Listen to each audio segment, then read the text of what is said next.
आप सभी को मेरा नमस्कार। आज की इस वीडियो में हम अध्याय 2 पढ़ेंगे। अध्याय 2 का क्या नाम है? अम्ल, क्षारक एवं लवण। तो हम आज जो अध्याय 2 के अंतर्गत अम्ल, क्षार एवं लवण की विशेषताओं के बारे में पढ़ेंगे। साधारण बोलचाल की भाषा में हम क्या बोलते हैं? जो स्वाद में खट्टापन महसूस होता है उसे क्या कहते हैं? हम अम्ल कहते हैं। और जो स्वाद में कड़वा होता है वो क्या कहलाता है? क्षार।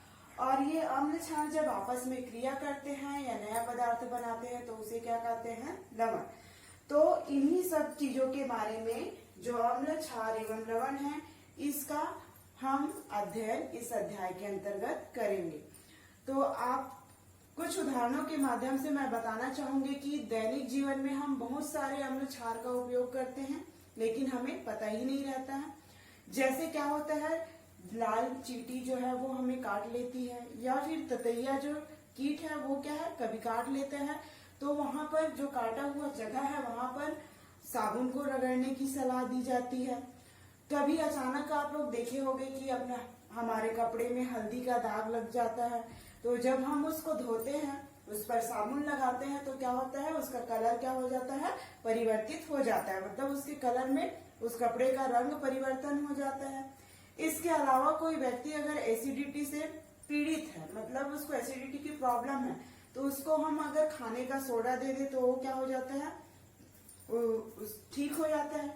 इसके अलावा हम कांसे और तांबे के बर्तन को साफ करने के लिए नींबू का, इमली का प्रयोग करते हैं।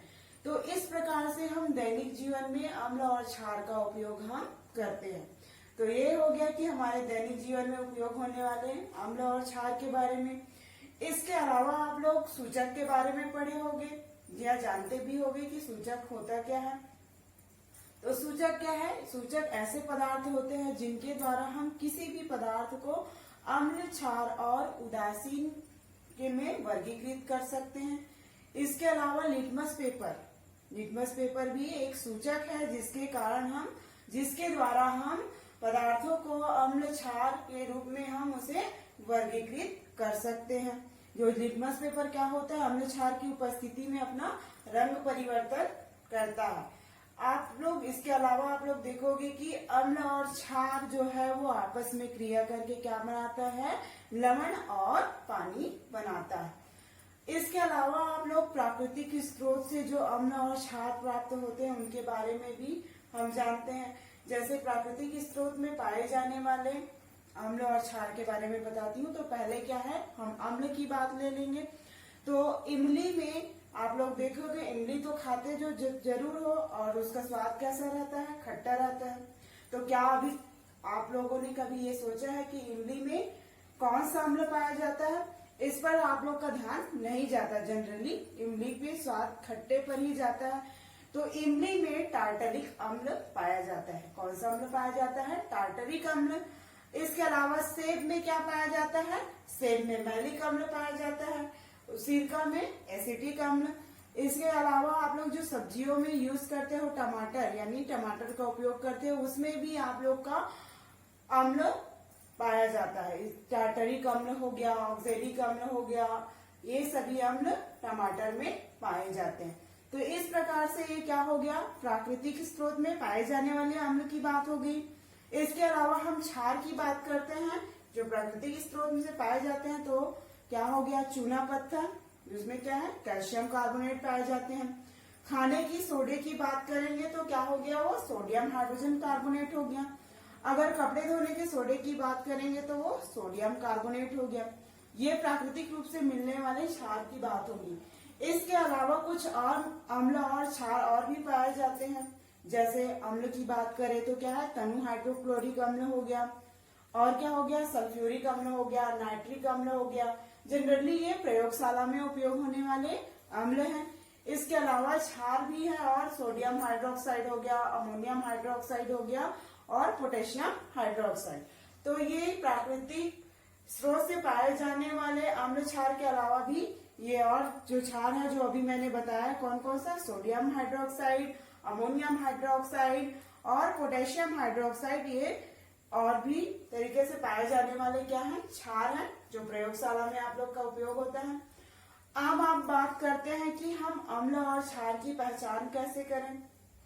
तो हम इसको लिटमस पेपर के द्वारा भी पहचान कर सकते हैं। आप लोगों को पहले भी बताया था कि लिटमस पेपर एक सूचक का कार्य करता है, जिसके माध्यम से हम पदार्थों को पहचान कर अम्ल और क्षार में क्या कर सकते हैं, उसको वर्गीकृत कर सकते हैं।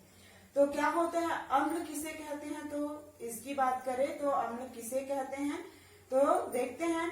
जो अम्ल होता है क्या होता है, लिटमस पेपर को क्या कर देता है, नीला लिटमस पेपर को लाल में परिवर्तित कर देता है, तो वो क्या होगा, अम्ल कहलाएगा। ठीक है। और क्षार क्या कहलाएगा, जो लिटमस लाल लिटमस पेपर को नीला में परिवर्तित कर देता है वो क्या कहलाता है, क्षार कहलाता है। आप लोग कंफ्यूज मत होइएगा, अम्ल के जस्ट अपोजिट क्षार होता है। अम्ल की परिभाषा क्या है, जो नीला लिटमस पेपर को लाल में परिवर्तित कर देता है वो क्या कहलाता है, अम्ल कहलाता है। उसके जस्ट उल्टा क्या हो जाएगा, क्षार। तो लाल लिटमस पेपर को क्या कर देगा, ये नीले में परिवर्तित कर देगा, तो ये क्या कहलाता है, क्षार कहलाता है। इस प्रकार हम लिटमस पेपर की सहायता से अम्ल और क्षार की क्या कर सकते हैं, हम पहचान कर सकते हैं लिटमस पेपर यानी सूचक के रूप में उसका उपयोग करके। इसके अलावा किसी भी विलयन की प्रकृति को जांच करने के लिए भी हम कुछ सूचकों का उपयोग कर सकते हैं जो प्राकृतिक स्रोत से प्राप्त होते हैं। जैसे आपका हल्दी हो गया, उसके अलावा लाल पत्ता गोभी हो गया, तो ये सब क्या है, प्राकृतिक स्रोत के सूचक हैं। इसके अलावा कुछ और भी सूचक है जो क्या होते हैं, रासायनिक पदार्थ के रूप में उपयोग होते हैं, जो प्रयोगशाला में उपयोग किए जाते हैं। जैसे क्या हो गया, मेथिल ऑरेंज हो गया, मेथिल रेड हो गया, फिनोप्थिलीन हो गया, ये सभी क्या है, सूचक है। अब हम अलग अलग सूचकों का अम्लीय तथा क्षारीय माध्यम में रंग परिवर्तन को देखेंगे। मतलब हम अलग अलग सूचक का प्रयोग करके उसमें कौन सा अम्ल है और कौन सा क्षार है, इसके परिवर्तन के बारे में हम जानकारी प्राप्त करेंगे इस चित्र के माध्यम से। तो सबसे पहले हम इस प्रयोग को करने के लिए क्या आवश्यकता होगी, कौन कौन सी सामग्री, तो सबसे पहले हमें स्लाइड ड्रॉपर की सहायता पड़ेगी। स्लाइड की, ड्रॉपर की, तनु हाइड्रोक्लोरिक अम्ल की और तनु सोडियम हाइड्रोक्साइड की।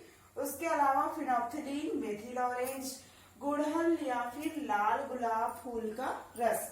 हम सबसे पहले हम क्या करेंगे, 3 कांच की स्लाइड लेंगे, जो आपको चित्र में दिखाया गया है। यहाँ पर कांच की कितनी स्लाइड है, 3 स्लाइड है। तो 3 स्लाइड लेने के बाद, कांच की 3 स्लाइड लेने के बाद सबसे पहले जो स्लाइड है ये आपका क्या है, ड्रॉपर। तो हमने सबसे पहले स्लाइड में क्या है, फिनोप्थिलीन की 3 बूंदे ली है, 3 जगह। आप लोग ये देख रहे हो कि स्लाइड में 3 जगह ये तीनों बूंदे दिखाई है, वो किसकी है, फिनोप्थिलीन की 3 बूंद है। आप लोग को बूंद को डालते वक्त ध्यान देना है कि एक दूसरे में फैले ना। दूसरे स्लाइड में हमने क्या किया है, मेथिल ऑरेंज की 3 बूंदे ली है, 3 अलग अलग जगह, किसकी, मेथिल ऑरेंज की 3 बूंदे ली है। 3 अलग अलग जगह क्या करेंगे, हम मेथिल ऑरेंज की बूंद लेंगे। उसके बाद क्या करेंगे, तीसरी स्लाइड में हम 3 जगह गुड़हल के फूल का रंग या फिर लाल गुलाब के पुष्प का रंग ले लेंगे और तीनों को क्या करेंगे, स्लाइड में अलग अलग जगह डालेंगे। उसके बाद हमने क्या है, ड्रॉपर की सहायता से, ये हमारा ड्रॉपर है तो उसकी सहायता से तनु हाइड्रोक्लोरिक अम्ल को हमने प्रत्येक स्लाइड के पहले बूंद में उसके ऊपर डालते हैं। फिर दूसरे ड्रॉपर की सहायता से तनु सोडियम हाइड्रोक्साइड को दूसरे बूंद में डालते हैं।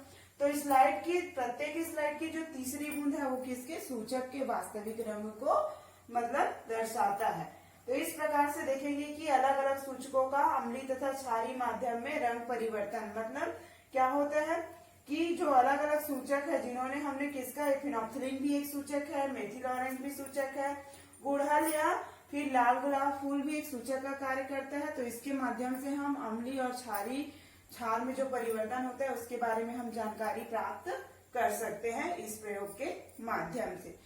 इसके अलावा आप लोग देखे होंगे कि इस प्रकार से जो सूचक है वो अम्ल और क्षार से क्रिया करके एक नया पदार्थ बना रहा है। इसके अलावा कुछ और भी सूचक होते हैं जिसको हम घ्राण सूचक या गंधी सूचक कहते हैं।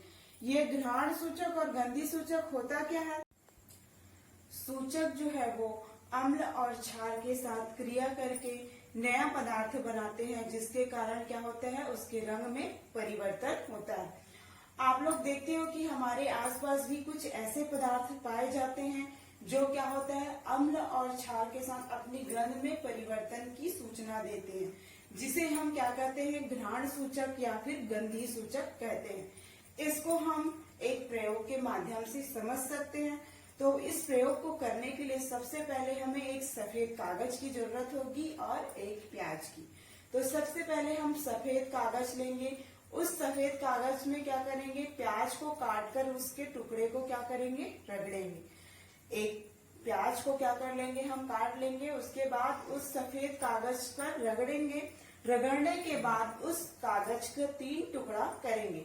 तो पहले टुकड़े में हमें क्या डालना है, तनु हाइड्रोक्लोरिक अम्ल डालना है, और दूसरे टुकड़े में कागज का तनु सोडियम हाइड्रोक्साइड को डालना है। इस प्रकार पहले और दूसरे कागज के टुकड़े की तुलना हमें किससे करना है, तीसरे कागज से करना है।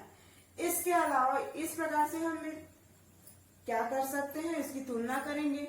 इसके अलावा हम कुछ और चीजों में भी इनका प्रयोग कर सकते हैं, जैसे कि गंधी और घ्राण सूचक का उपयोग हम और भी चीजों में कर सकते हैं। जैसे क्या है, वेनिला हो गया, जो भी एक सूचक का कार्य करता है। वेनिला स्थिति में अपने क्या कर देता है, गंध को नहीं बदलता है। लेकिन जो क्या है आपका तनु सोडियम हाइड्रोक्साइड की उपस्थिति में जो क्या है आपका वेनिला है, वो अपना क्या कर देता है, उसका जो मधुर गंध है वो क्या हो जाता है, परिवर्तित हो जाता है। इसी प्रकार हम लौंग का भी उपयोग कर सकते हैं। तो इस प्रकार से देख रहे हो आपकी घ्राण सूचक और गंधी सूचक का उपयोग करके हम इस तरीके से प्रयोग कर सकते। अब हमारा अगला जो टॉपिक है वो क्या है, अम्ल एवं क्षार के रासायनिक गुणधर्म, मतलब अम्ल और क्षार के रासायनिक गुणों के बारे में हम पढ़ेंगे। तो देखेंगे जो अम्ल है वो धातु के साथ क्रिया करेगा तो क्या करेगा, लवण बनाएगा और हाइड्रोजन गैस मुक्त करेगा। अम्ल जो है वो धातुओं के साथ क्रिया करके क्या बना रहा है, लवण और हाइड्रोजन गैस क्या कर रहे हैं, मुक्त कर रहा है। उदाहरण के रूप में मैंने यहाँ पर क्या लिया है, हाइड्रोक्लोरिक अम्ल लिया है, और धातु के रूप में मैंने क्या लिया है, जिंक। तो हाइड्रोक्लोरिक अम्ल और ये जिंक धातु आपस में ही क्रिया करती, ये हाइड्रोक्लोरिक आपका अम्ल हो गया और जिंक क्या हो गया, धातु हो गया। तो ये दोनों ही आपस में क्रिया करके क्या बना रहे हैं, जिंक क्लोराइड बना रहा है और हाइड्रोजन मुक्त कर रहा है। ऊपर मैंने बताया कि अम्ल धातुओं के साथ क्रिया करके लवण बनाता है और हाइड्रोजन मुक्त करता है। तो इस वाले उदाहरण में आप लोग देख रहे हो कि यहाँ पर हाइड्रोक्लोरिक अम्ल और जिंक दोनों ही आपस में क्रिया करके क्या बना रहा है, जिंक क्लोराइड और हाइड्रोजन मुक्त कर रहा है। यहाँ पर देखेंगे कि समीकरण संतुलित है कि नहीं, ये भी देख लेते हैं। तो यहाँ पर हाइड्रोजन कितना है, 2 है। तो यहाँ पर भी हाइड्रोजन कितना है, 2 हो गया। अब क्लोराइड कितना है, सामने में 2 है, यहाँ कुछ नहीं है मतलब 1 है। तो इसका इंटू करेंगे तो कितना हो जाएगा, 2। तो क्लोराइड भी क्या है, 2 है, जिंक क्या है, 1 है। तो यहाँ पर जिंक क्या है, 1 है। तो इस प्रकार से ये समीकरण भी संतुलित है। ये हो गया कि अम्ल किसके साथ, धातु के साथ क्रिया करके क्या बना रहा है, लवण और हाइड्रोजन मुक्त करता है। ठीक है। अब जो हमारा अगला टॉपिक है उसमें हम क्या करेंगे, उसको भी एक प्रयोग के माध्यम से समझेंगे। अब देखेंगे क्षार के साथ धातु की क्रिया, कि क्षार के साथ धातु क्रिया करता है तो क्या बनाते हैं, इसके बारे में देखेंगे। तो सबसे पहले इसके लिए थोड़ा सा प्रयोग के माध्यम से हम इसको समझ सकते हैं। तो एक परख नली लेंगे, उसमें क्या करेंगे, दानेदार जिंक लेंगे और उसमें क्या करेंगे, 2 ml तनु सोडियम हाइड्रोक्साइड का विलयन डालेंगे। तो ये डालने के बाद जब हम इसको गर्म करते हैं तो गर्म करने पर सोडियम जिंकेट प्राप्त होता है और हाइड्रोजन मुक्त होता है। देखिए समीकरण के माध्यम से सोडियम हाइड्रोक्साइड जो हमने इस परख नली में कितना ml लिया था, 2 ml। तो ये सोडियम हाइड्रोक्साइड का विलयन मतलब ये सोडियम हाइड्रोक्साइड है और जिंक है। तो ये दोनों ही आपस में क्रिया करके क्या बना रहा है, सोडियम जिंकेट और हाइड्रोजन मुक्त कर रहा है। तो आप देखेंगे कि कुछ धातुएं हैं वो क्षार के साथ भी क्रिया करती है तो लवण बनाती है और हाइड्रोजन मुक्त करती है, जैसा कि इस समीकरण में दिखाया गया है। यहाँ पर समीकरण संतुलित है कि नहीं इसको भी देख लेते हैं। यहाँ पर सोडियम कितना है, 2। तो यहाँ पर भी सोडियम कितना है हमारा, 2 है समीकरण के उस तरफ भी। और ऑक्सीजन यहाँ पर कुछ नहीं है, मतलब क्या है, एक है, तो इसका इंटू करेंगे तो ये क्या हो जाएगा, ऑक्सीजन 2 हो जाएगा। तो हम समीकरण की दूसरी ओर देखेंगे कि ऑक्सीजन 2 है कि नहीं, तो यहाँ पर भी ऑक्सीजन 2 है। अब बात आती है हाइड्रोजन, तो हाइड्रोजन भी यहाँ पर कुछ नहीं है, मतलब क्या है, एक है, तो इसका इंटू करेंगे तो ये क्या हो जाएगा, 2 हो जाएगा। तो यहाँ पर भी हाइड्रोजन 2 है। और यहाँ पर जिंक 1 है, तो यहाँ पर भी जिंक 1 है। तो इस तरीके से ये समीकरण संतुलित हो गया। तो आप देख रहे हो कि ये अम्ल एवं क्षार के रासायनिक गुणधर्म, ये टॉपिक भी आप लोग का कंप्लीट होता है। पहले आप लोग एक बार फिर से देख लीजिए कि अम्ल जो है वो धातु से क्रिया करता है तो भी लवण एवं हाइड्रोजन मुक्त करता है। उदाहरण के रूप में मैंने क्या लिया था, HCl हाइड्रोक्लोरिक अम्ल और जिंक धातु, तो दोनों ही आपस में क्रिया करके जिंक क्लोराइड बना रहे थे और क्या कर रहे थे, हाइड्रोजन मुक्त कर रहे थे। साथ ही आप देखोगे कि क्षार से भी क्रिया करता है जब कोई धातु, ये सोडियम हाइड्रोक्साइड आपका क्षार है और ये जिंक क्या है, वो धातु है, तो दोनों ही आपस में क्रिया कर रहे हैं और सोडियम जिंकेट बनाता है और क्या कर रहा है, हाइड्रोजन भी मुक्त करता है। तो इस प्रकार से अम्ल और क्षार भी क्या करते हैं, लवण बनाते हैं और हाइड्रोजन मुक्त करते हैं। इस प्रकार से ये अम्ल एवं क्षार के रासायनिक गुणधर्म आपके ये जो टॉपिक है वो कंप्लीट होता है। अगला जो टॉपिक है वो हम नेक्स्ट वीडियो में पढ़ेंगे। तब तक के लिए धन्यवाद।